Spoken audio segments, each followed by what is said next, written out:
Perhaps it's the retired healthcare professional in me, but researching my family tree, I have developed a morbid interest in how my ancestors met their end. And there are a few interesting ones. Poor 3 times great-granddad Prentice died September 1865, aged only 53. Killed by circular saw, a wee bit different from the commonly recorded tuberculosis or phthisis. So this information came from his death certificate, which I obtained from Scotland's People. If you're not familiar with Scotland's People, it's a resource of records from the National Records of Scotland. There you'll find birth, death and marriage records, amongst others, that will greatly assist any research into your Scottish relatives and ancestors. The indexes are free to search, and I'll cover more on this in a later video, because if you know how to use them, you can get a good deal of information for free. You can purchase credits to obtain copies of documents with fuller detail. You sometimes need to do this to verify that you have the correct person.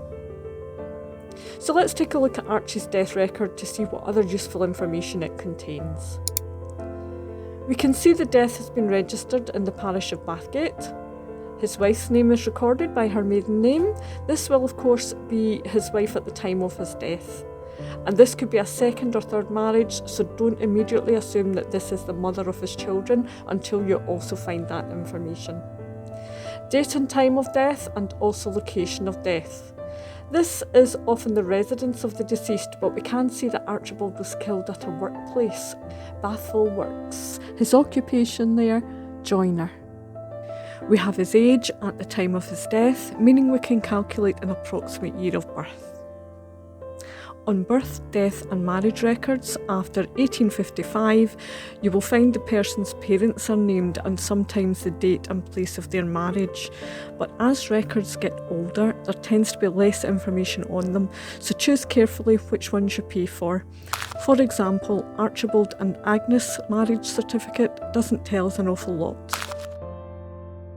His son's name is recorded as the person informing of the death, so we now know that there is an Archibald Prentice Jr. This is always worth checking, as it's usually a relative that registers the death and sometimes one you don't already know about. So you can already see how the story builds from one record, or how you can verify information that you already have. I did already know about Archibald Jr. as he is my great-great-grandfather and the very person that led me to Archibald and Agnes. In viewing this death record though, I have another generation back in Archibald Prentice and Janet Graham. So back to Archibald's story and his death. There was a newspaper article about his melancholy end. So the circular saw didn't jump up and murder him, as I often think the death certificate suggests.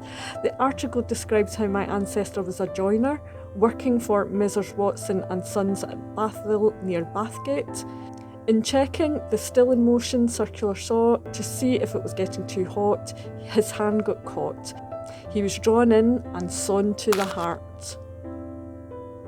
For more gruesome deaths, or if you just want to learn more about how to find your family story, please like this video and subscribe to the Kindred Scott channel.